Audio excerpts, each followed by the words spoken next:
Ja. Ne.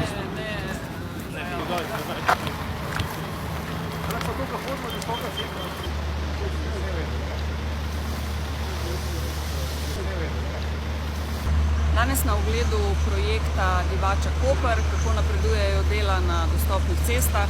Lahko rečem, da sem zadovoljna s tem, kar sem videla. Velika večina dostopnih cest je že tako rekoč končanih, a tisto, kar še ni, bo končano do meseca junija. Vesela sem, da projekt teče v finančnih in časovnih okvirih, tako kot je predvideno v investicijskem programu. Tukaj za mano lahko vidite prostor, kjer se bo projekt pravzaprav začel. To je tunel številka T1.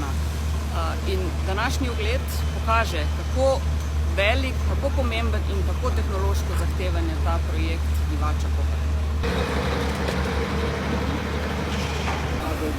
Harmonizirano, ali kaj je to zdaj?